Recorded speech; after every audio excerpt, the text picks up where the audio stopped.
This is work from two dissertations from last year. Ian Buller and Brian Conroy both worked with me and with each other on some collaborative work with the California Department of Health on plague surveillance. Just as some background, I grew up in the state of New Mexico, where a handful of plague cases are generally reported each year. This is bubonic plague. Familiar background. Ian Buller also grew up in the state of Colorado, so we both had some inherent interest in this, and then reached out to some of the state health departments. Brian followed Ian and worked on some additional data that I'll talk about in the course of the process. We're in the midst of not only a pandemic, but also some social unrest and so on, especially about race issues. And I know a lot of people are considering stepping out of their role for the day today, at least in the US, related to STEM fields. So as part of thinking about how that plays in, I wanted to put a couple of introductory slides. I need to remind you the data we're working with from California, this is in close collaboration with our colleagues in the California Department of Health. But the results, we're preparing the paper now. We'll need to go through their clearance process. So any views I express here are those of mine and not necessarily those of the California Department of Public Health.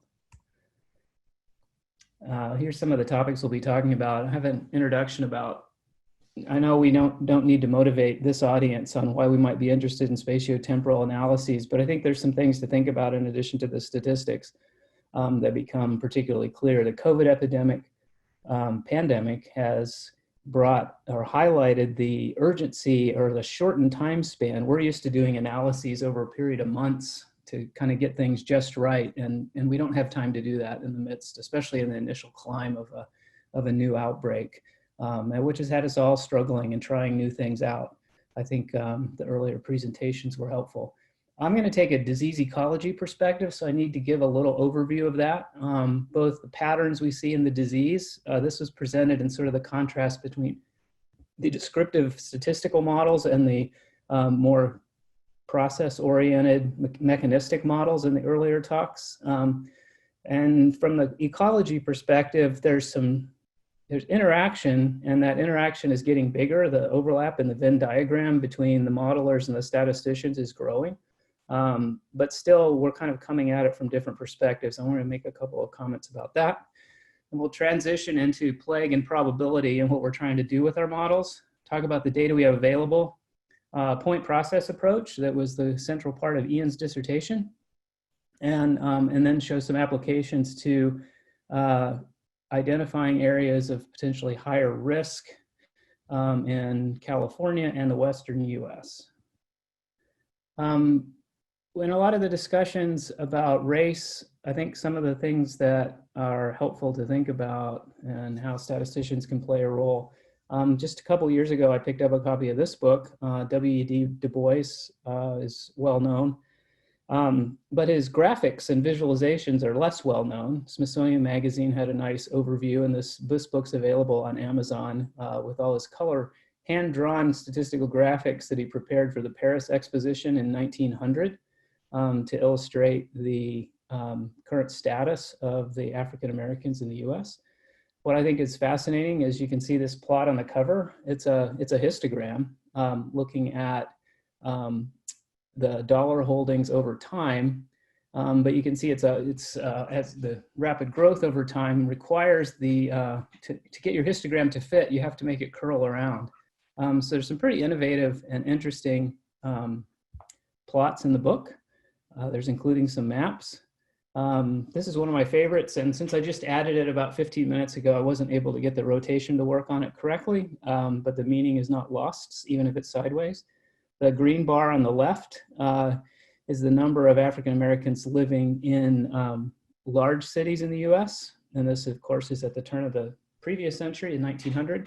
There's a small blue bar for medium-sized cities, yellow bars for small cities, and then the long red is in towns in the country and villages as it's labeled. And again, to fit, it has to shift and change. So some creative visualization. I think we're all familiar with doing visualizations in cartography. but sometimes we need to think of new ways to do it. So the data visualization community and its literature has a lot of really interesting things. It's not necessarily spatial. The cartography community, you know, the work that Alan McEachran and Marc Momenier pioneered, and Cindy Brewer and Color Brewer, there's some pretty fascinating things there too. There's a little bit of overlap between data visualization and cartographic visualization and statistical visualization. It'd be nice to work in that space some more. The other thing I think about why we do space is that we have some nice mathematical and statistical techniques to take into account space. And we have to remember that a lot of the spatial analysis we're doing with disease outbreaks with health data is there's a background of the social determinants of the disease are spatially varying, where people live. We're all familiar with adjusting from counts to rates with disease data. The early days of the COVID pandemic showed the importance of plotting counts. Where are the cases and how many are where? And then as we're shifting from that early sprint into a long distance analysis, prevention and control mode, we'll be interested in what the rates are. So maps of rates and maps of counts are both important. In terms of the social determinants of disease, these maps by Charles Booth, his famous poverty maps of London, are a classic example of the echoes of patterns and differences in the populations. Here he's meticulously shaded in each housing unit by 5 or 6 different income classes across London. And you can see concentrations of red, the higher income areas, and the dark colors, the lower income. He had some really nice, this is the legend. So the legend's written out kind of as a histogram. You can see the number of individuals in each color scheme or number of households in each color scheme. So it's not an equal interval map, but and not quantiles, but it gives you a nice statistical view of what's going on. And above the legend, you can see the individual households shaded in by different parts of the map. And sometimes you'll see red colors really close to the dark lower colors too. So it's not all spatial, but there's still an overall spatial pattern working behind the outcomes of the disease we see. So the combination of the patterns, the data, the combination, the spatial pattern in the data is going to be a combination of the disease process, the spatial distribution of the factors influencing the disease process. And as we'll see later on, it's also impacted by the spatial patterns and how we collect or report the data. So I'll be taking a disease ecology perspective. This is an area I've worked in for several years now, and it's taking an ecologic view and examining the interactions between a virus, or more generally a pathogen. It could be a virus, a bacteria, a prion, the host in which we're worried about, often human cases, but in zoonotic disease, we may be interested in the animal case as well, and the landscape behind that, which includes the social and the physical landscape. These ideas show up under different names over time. There was a period of time, there was literature on landscape epidemiology, landscape ecology. Spatial epidemiology shows up in different guises. Sometimes it's in the ecology literature. Sometimes it's more in the epidemiology literature. So there's some landscape genetic work of what are the geographic distributions of hosts and viruses. Conservation medicine, more frequently now we refer to One Health as the intersection between animal disease, human disease, and the environment. There's a lot of complications, a lot of interdisciplinary work. I think it's a lot of fun to work in this area because you're talking about data on people, data on animals, data on diseases, data on the ecology, the environment. There's spatiotemporal data, the focus of this workshop. There are mathematical models that have also come up in our workshop. There are genetic sequences, there's missing data, there's geographic information systems. I put an exclamation point on both of these lines because these are areas I like very much. These are all just combinations of things. So it's a sweet spot of interest of mine. Every once in a while when you work in this area, someone will say, well, epidemiology means on the people, so it only concerns human disease. And I'm not too picky about it, but sometimes you'll see papers on epizoology for the animal transmission. With a lot of infectious disease, most emergent infectious diseases, and I wrote this line a couple of years ago, pre-COVID, most of them have or had an animal reservoir. So West Nile virus, Ebola, avian influenza, monkeypox, SARS, MERS, and to some extent HIV from SIV, and then COVID-19. With HIV and COVID both transferring from an animal reservoir to a human and human to human contact taking over. But a lot of the diseases we're trying to follow and a lot of the One Health work has been trying to monitor in terms of what's the next disease and where might it come out of.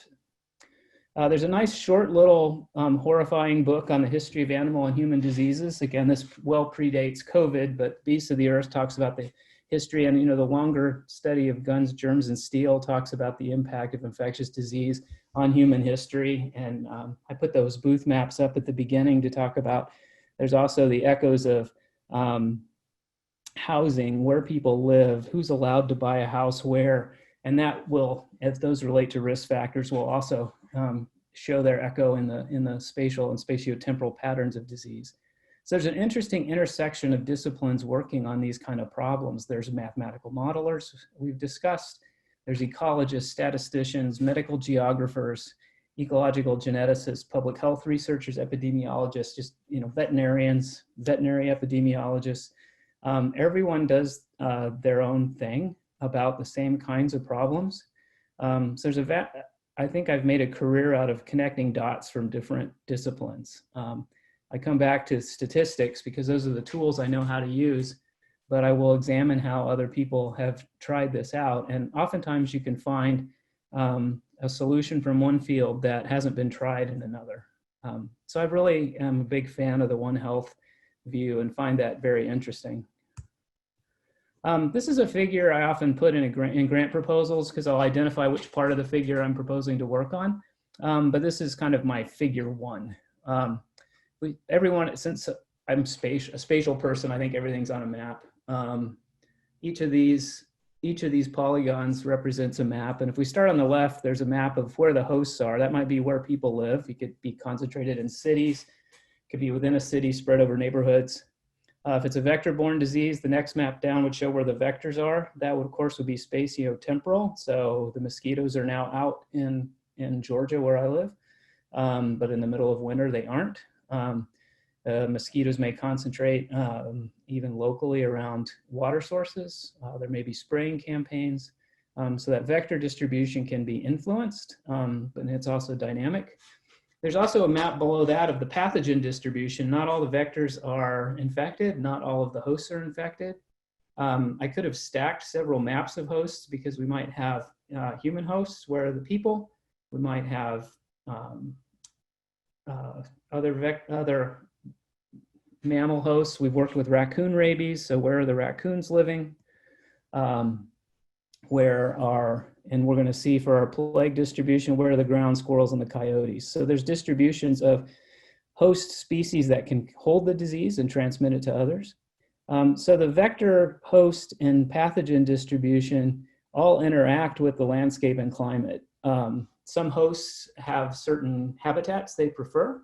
So if we think about coyotes, they may range over large areas and cover a lot of ground. Ground squirrels have a pretty local behavior. Their populations will concentrate where there's food and water abundance, the temperatures that they like to live in. So there's a map of squirrels, there's a map of coyotes, there's a map of people, there's a map of fleas, which will be our vector for plague. And then there's a map of where the pathogen is, where the pathogen exists, which, let's say the continental United States, there have been plague cases reported in the Western United States, but never in the Eastern United States. So there are fleas in the Eastern United States, but there's not the pathogen. All of those things combine in a dynamic setting. We can think of a lot of differential equations connecting all of those, and that would generate the map in the middle with the dots around it. That's the map I would really like to see. That's the map of the true cases in hosts and when they happen. So that's what we're really after in the middle. We never get to see this map. We're going to see a version of this map. So if we're talking about cases in humans, a person has to be sick, and then they need to go see a clinic or a doctor or a community health worker or a local physician, and their disease has to be diagnosed. Now, then we would have the map immediately to the right of that of the diagnosed cases, and there's a filter between the two. let's say it's a new outbreak and some doctors in one part of the world are familiar with the symptoms for diagnosis and the others are still learning about it. You can imagine cases on the true map that get transferred and correctly diagnosed. You could also imagine cases that occur in the true map that are not diagnosed, so they're missing in the other one. Or you can see there may be some false positives where there's not a person who's not a case in the true map is listed as a case in the diagnosis map. This filter is spatial as well. So there would not be a one-to-one mapping of all true cases to all diagnosed cases. Similarly, it's not the type 1 and type 2 errors, the false positive, false negative testing. We're seeing a lot of discussion of this with COVID. You can think about mobile testing sites, where to place them, how to make sure that a true case is diagnosed. Are we focusing only on severe cases? Are we trying to get an incidence of in a short period of time or prevalence over a long period of time? I could talk about that for a long time. The main short answer of this is that there's a spatial filter between the true cases, the diagnosed cases. And then once a case is diagnosed as a reportable disease, needs to be reported. And again, that may be spatially varying. Urban large medical centers with a large staff may have a dedicated reporting staff. A smaller rural community hospital or clinic may have someone who fills out forms at the end of the day, and on a particularly busy day doesn't have time to turn them in right away. So this leads to that lag in reporting we see in COVID cases, and trying to think about how COVID's an very interesting setting, because for surveillance, we'd like to know how many cases there were yesterday, but we're pretty sure how many cases there were 2 weeks ago. But if we're looking at the impact of things like opening businesses or holidays or protest attendance, those things will all have a lag in terms of when the cases are reported. So there's a space and time filter between these things. All of these maps are connected. On the far left, that's typically where the modelers live in the ecology world. And on the far right is where we usually start in public health. We'll start with that endpoint, and we try to back our way through this to the true cases. So all of you have been working with reported cases with COVID, I'm sure you've had the same discussions we've had. When do we put things, what date do we associate? Is it the date of date of symptom onset? Is it reporting date? Is it hospitalization date? Should we just focus on mortality? Should we just focus on mortality, hospitalization? Those tend to be a little more accurately recorded in a short amount of time. So I find this a helpful concept to have in mind, because I can work on different parts of this system. We'll be thinking about how to use the surveillance data with the left-hand aspect in mind, and trying to get a clearer picture on the right and work towards the middle. So it's not really a new idea. What that title should say is it's not a new idea, from Cook's book on cartography of disease. This is a figure from the cholera outbreaks in 1854 in London. So those are the John Snow outbreaks. We're very familiar with John Snow's map, or maps, the multiple maps that were done. This is more of a surveillance overview picture. If my pointer shows you, we've got two epidemic curves here, one of cholera and one of diarrheal disease, which essentially track the same. There's certain dates. We're moving left to right in time. All of the other information in the background are things like rainfall and humidity and other local environmental connections. And what they're looking for is, what's the perfect lineup that triggers the beginning of this? You remember, this is the Vibrio cholera had been seen in a microscope in Italy, but not widely accepted as the cause of the disease. And so things about miasma and air and the smell and poverty, they're trying to link all of these things together. So this is machine learning and data science circa 1854. We do the same things now, we just do it with algorithms and thousands of variables.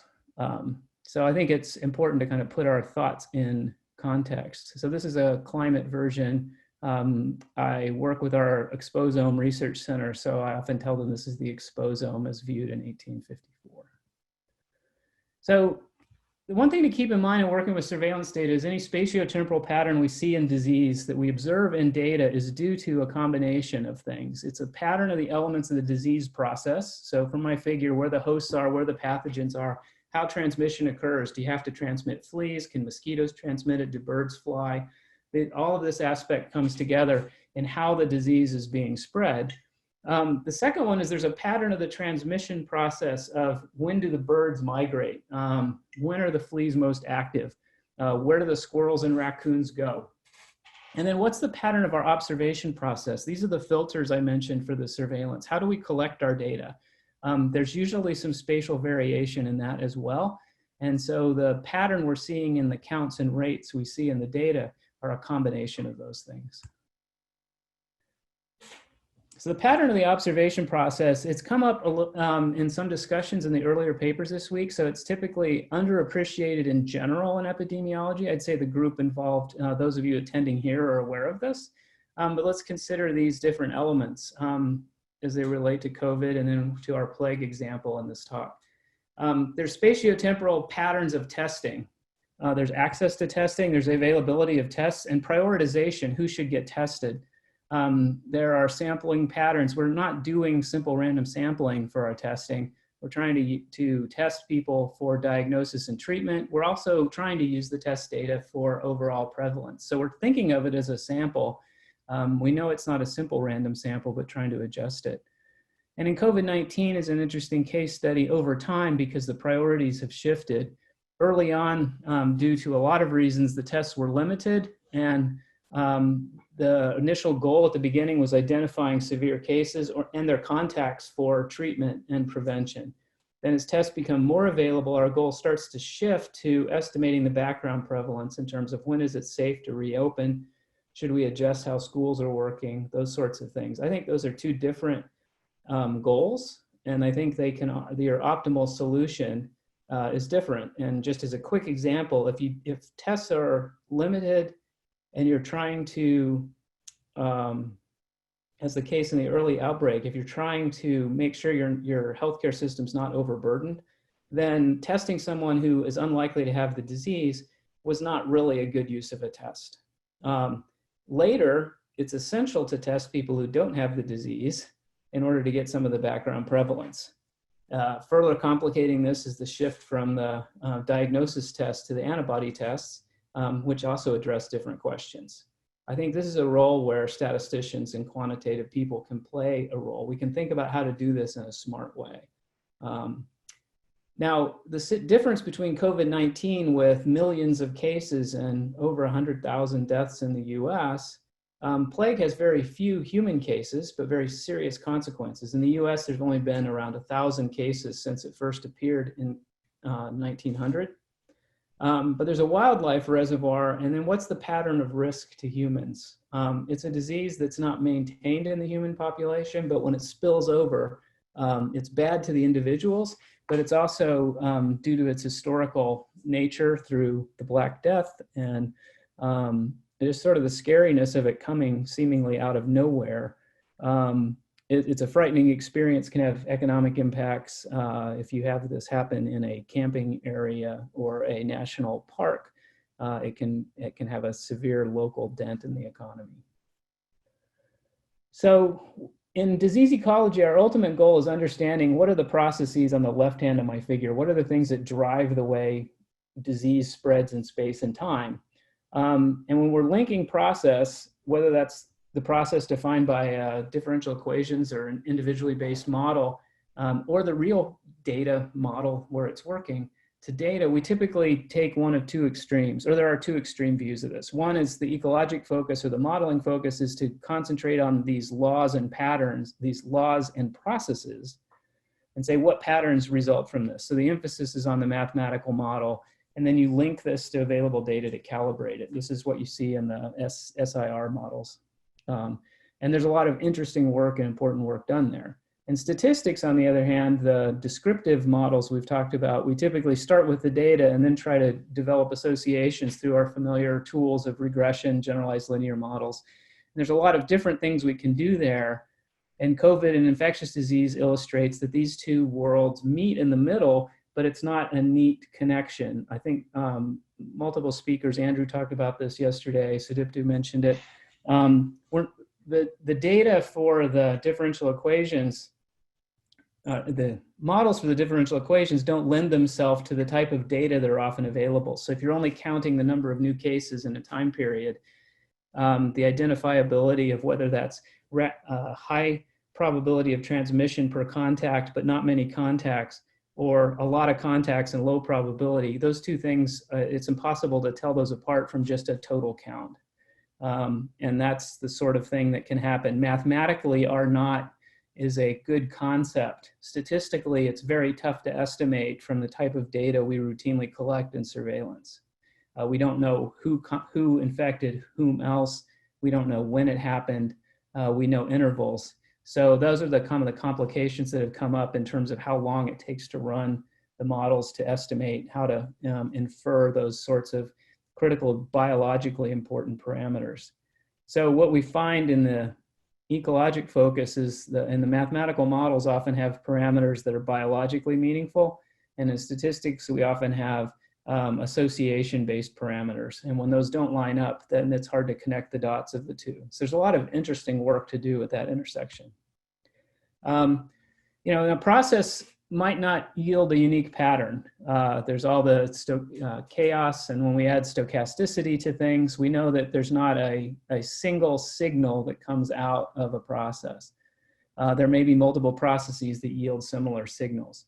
And then on the statistics side, the pattern may not reveal a unique process without additional information. So Bartlett has some famous work in the 60s on spatial point patterns that you can't, without additional information, if all you see is a map of a realization of a point process, you can't tell from the points alone whether they are independent events in a heterogeneous intensity function or spatial density function, or if they're from a uniform density, but they're correlated with one another.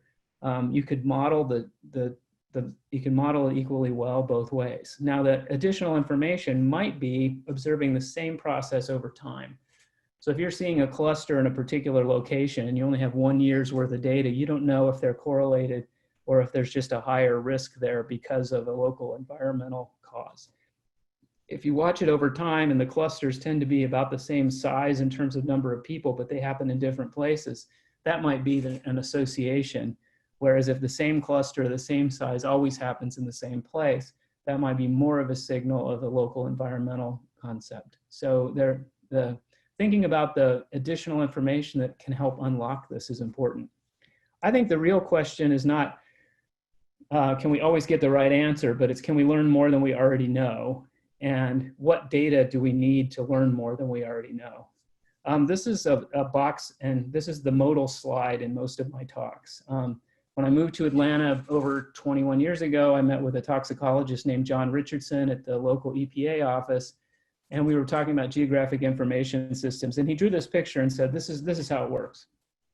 And I said, oh, that's brilliant. Can I use that in my GIS class? And he said, oh, sure.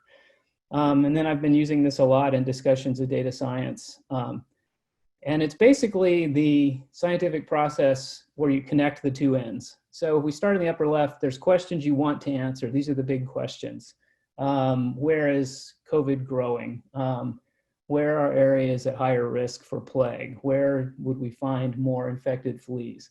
Then without collecting anything yet, I move to the lower box and say, what data would I need to know that? Well, I need to know where the fleas are. I need to know where they are during the year. I need to know what kind of animals are they feeding on and how does it transmit. So there's a lot of things I'd like to know. Some of those data, I can't follow every ground squirrel in California. So what data can I get? Can I go trap some ground squirrels and test them? Can I get a hospital system to transmit its feed, which might not cover all the clinics, but tell me how many COVID cases they're seeing, and then what do their patients look like? So once I get some data and I have some methods, I move up on the right, and I have questions I can answer with the data I have and the methods available.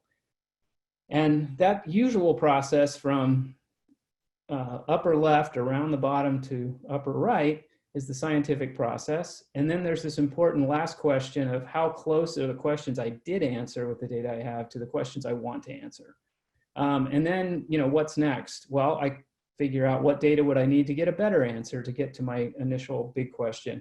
And I go around the cycle again and again. So I've called this a whirling vortex, which I thought was kind of a cute name 20 years ago, but it's kind of stuck with it. When I use this for recruiting undergraduates to go into statistics, one of the questions I received was, how do you know when you're done?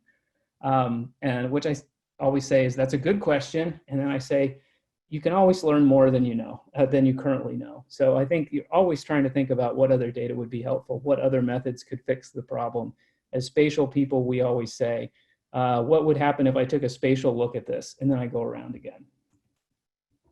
So we know we can't get this exactly right in one pass around the cycle. Do we want to be exactly wrong or approximately correct? John Tukey, the famous statistician, once noted that an approximate answer to the right question is better than a precise answer to the wrong question. I think this is particularly important as we go around this vortex. If available data redefine our questions as we're moving along, we may be changing course if we're not thinking about it. So modelers and statisticians think about this in different ways. There's kind of a conceptual gap. This is improving over time, but mathematical modelers will build assessments using families of models and deriving properties, and then data are used to calibrate the models, and they're trying to use the process to understand the pattern in the data. Whereas statisticians, we usually build a probability model defining our observations, what we've seen. We use the data to define a likelihood function, which is kind of the core of both frequentist and Bayesian inference. And we use pattern in the data to try to understand the process that may have generated it. I think there's a training gap. This again is also improving a little bit, but in current modes of training, at least our graduate programs I'm familiar with, mathematical modelers often take one or fewer courses in statistics, so fewer would be 0. And statisticians often take one or fewer, which would be 0 courses in mathematical modeling. We don't stress a lot of differential equations in statistical training. There's certainly exceptions to this, but sort of the core standard training doesn't do, I know I've only taken one differential equations class, but I read a lot of differential equations papers, and I always know that I don't have the intuition I would have if I would have taken 4 or 5 or been a core part of my training.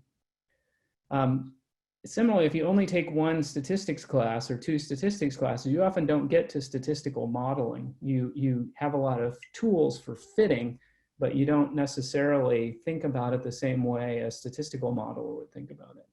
So you're both, in your training program, you're developing intuition on how to take problems and solve them. And you tend to build a toolbox and use that toolbox.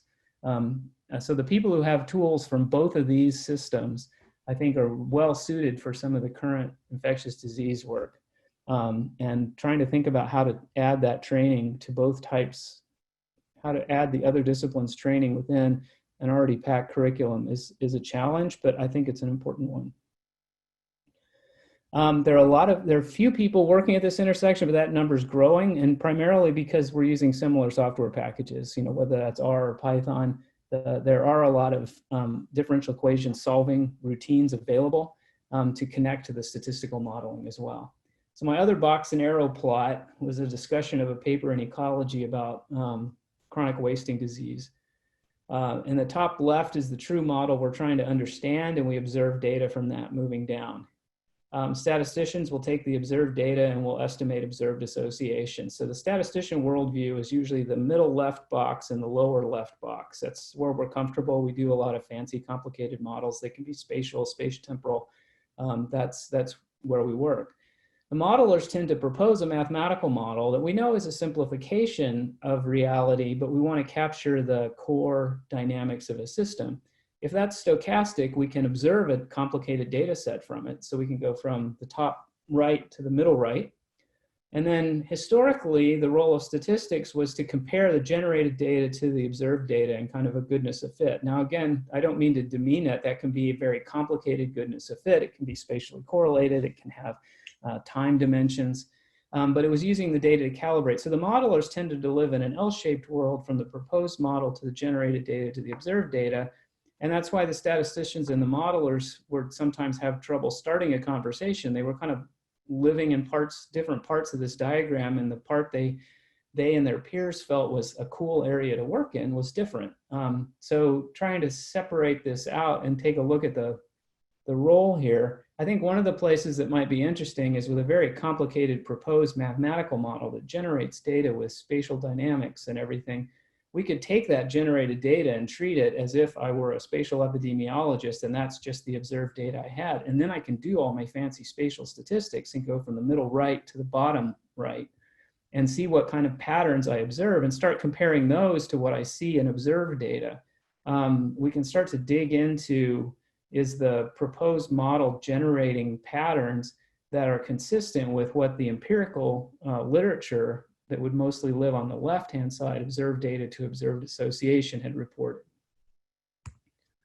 So what does this have to do with my title and plague? I've talked about diseases in ecology and modeling. So I want to carry some of these over. So plague in bubonic and pneumonic forms is a historically scary disease. It appears, this is from a 1944 map of the world of major diseases. And so it's distributed, it has the rat vector there. Here's my transition from John Snow, we're familiar to, and cholera, to plague and maps. Visited New York City with my brother a couple years ago. He pointed out a used bookstore that said they had antique maps and was very accommodating for me to spend some time there. I asked the map people if they had any disease maps, which is always an odd, awkward question to start.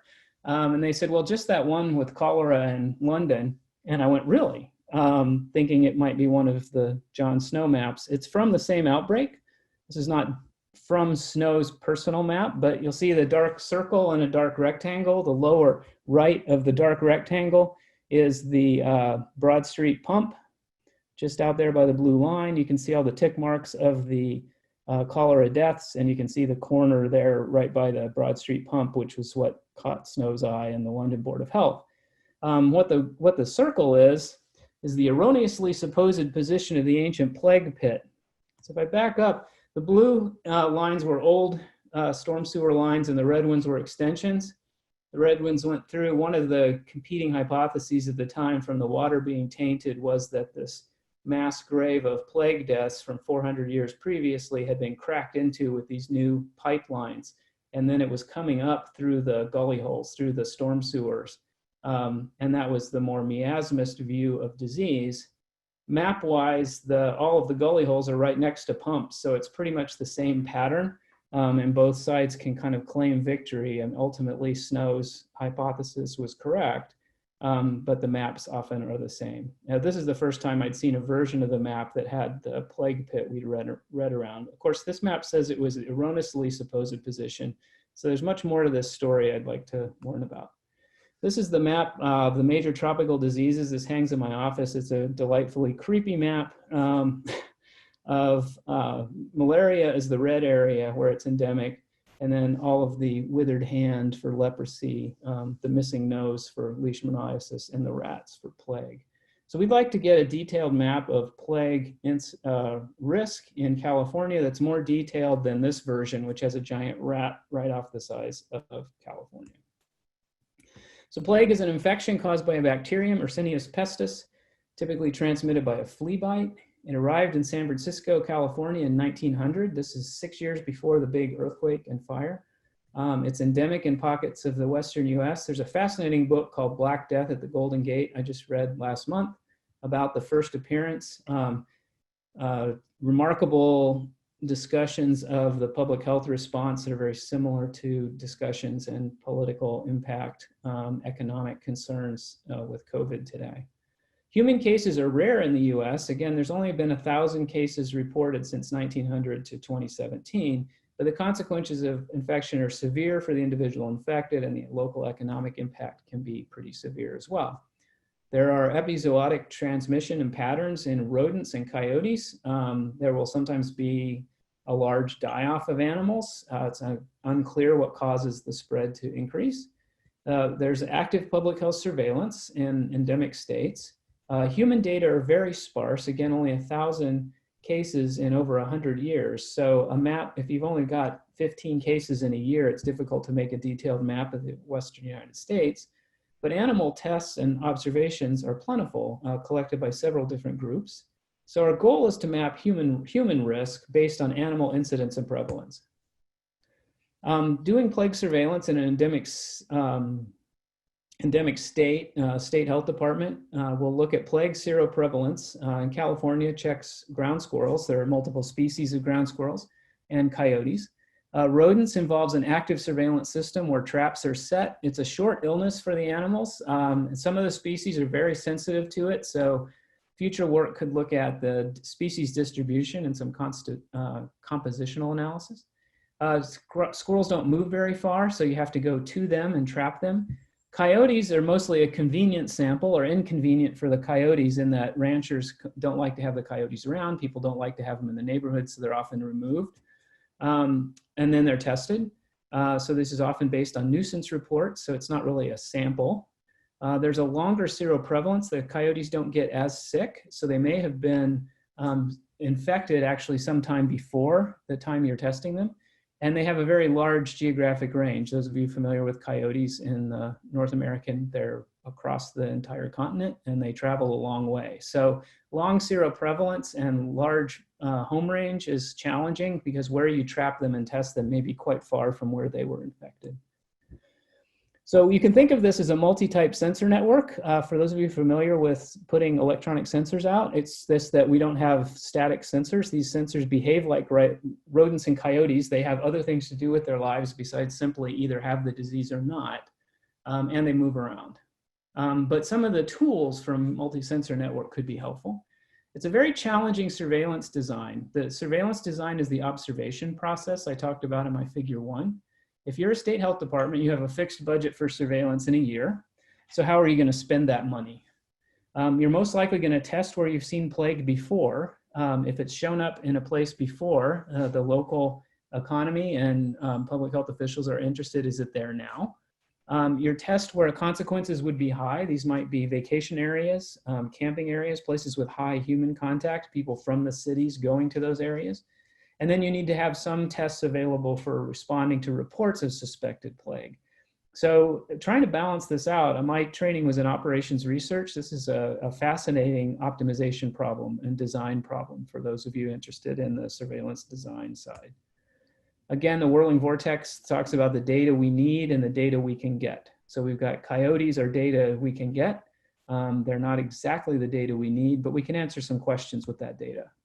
So our goal is to use the animal surveillance data to identify local ecology of high-risk areas. What climate combinations are associated with a higher rate of positive tests?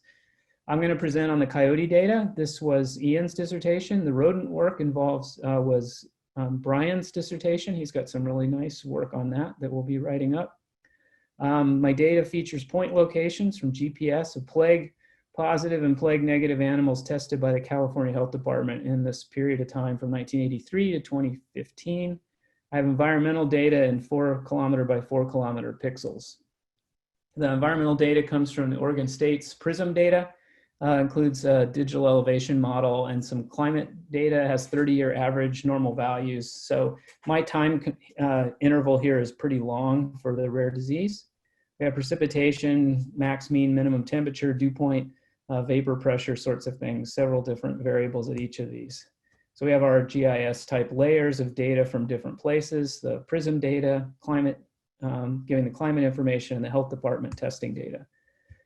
We looked at those, calculated the first two principal components. This is the state of California, and this principal components are heavily weighted. One is precipitation and the other is elevation. So, or a combination of elevation and temperature. So these are the main 2 features, climate features in California. The one on the left is not really a surprise. You can see the Central Valley, which is rich in agriculture. In fact, this is a climate map from 1888, which shows kind of the same pattern. So what do we have? I'm thinking of case control point data. Every location where we tested an animal, it's either plague positive or plague negative. So we have coyotes with seropositive, seronegative status, but we do not have them for the entire state.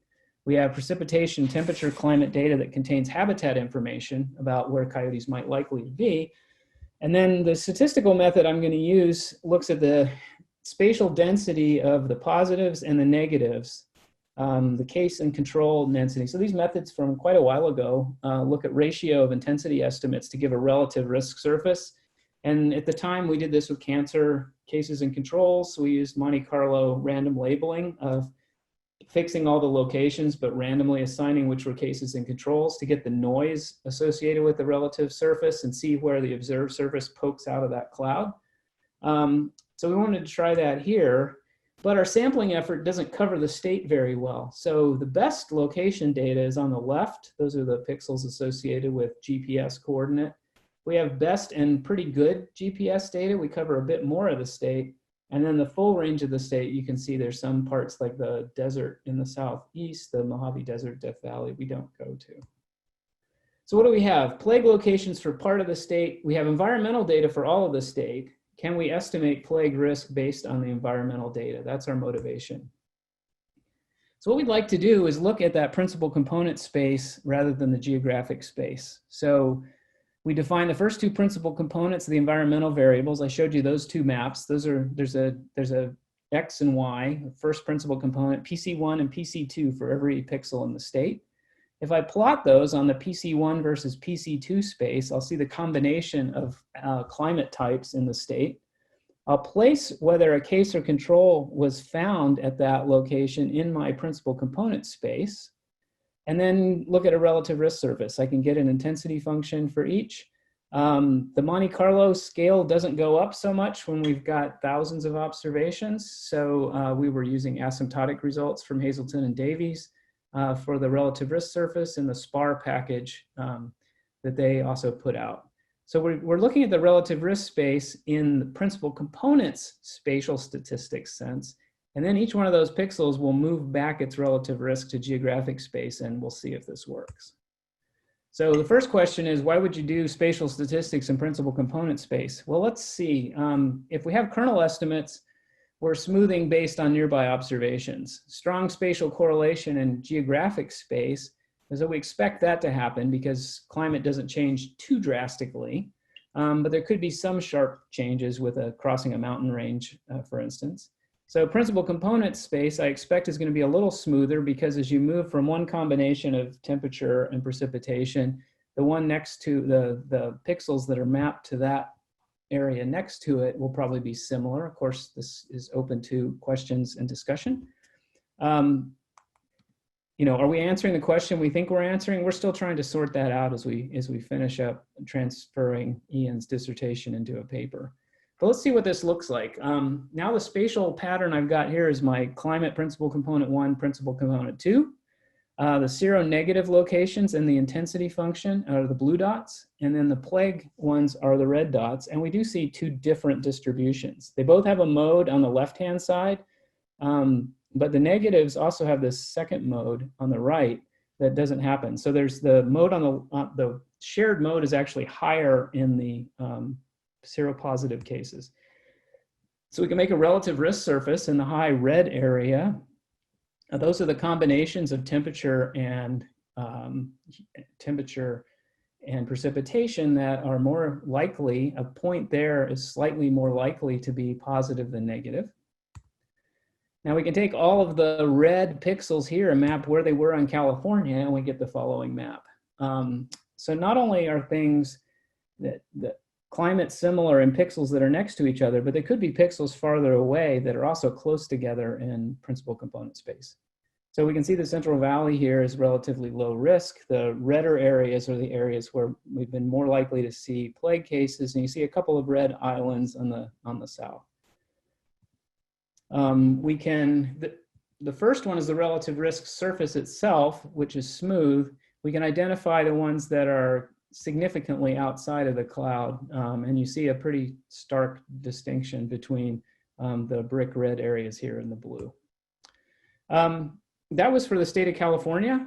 Briefly, we can also talk about the entire Western United States. There are plague is a reportable disease. So the California Department of Health is the top layer of data. So what additional data could we get?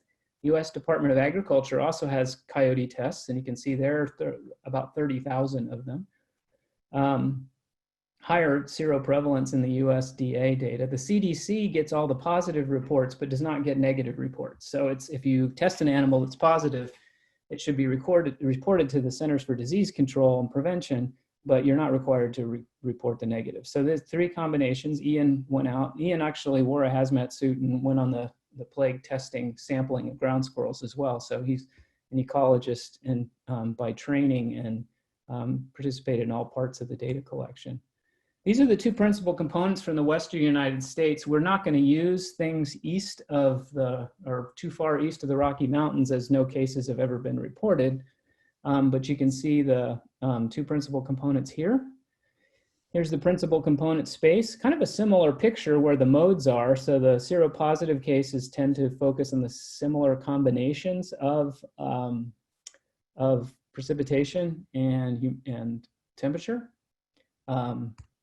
We make our relative risk surface. It's a little more concentrated here in some particular places. And then we map each of those colored pixels back to the geographic map, which yields our map of the Western US. Now, this doesn't mean that the risk of plague is particularly high. It's just higher than other places. So you can see the Four Corners area of New Mexico, Arizona, Utah, and Colorado, which is one of the areas where cases have been reported. You can see our pattern in California there. And you can see also some areas with low risk. And then yellow are areas with particularly sparse data that just simply were not coyotes sampled from those locations. This would be the significance feature of kind of identifying an area within which to do plague surveillance. So in summary, the point sources, point process methods and principal component space. So we're using spatial statistics, but not in geographic space, and we're converting back to geographic space. The answers seem to line up with past experience. We're continuing to work with our health department colleagues. And the extensions we're talking about is, one is trying to combine the rodent and the coyote data. Brian has some nice analysis of the rodent data that'll be a subsequent publication, but trying to do both at the same time is tricky. We'd like to, and what Brian was doing was incorporating preferential sampling methods for the rodents for where you go trap. You're not gonna just trap in a simple random sample. That would be probably a poor use of resources. So it's similar to setting up air pollution monitors where you think problems might be.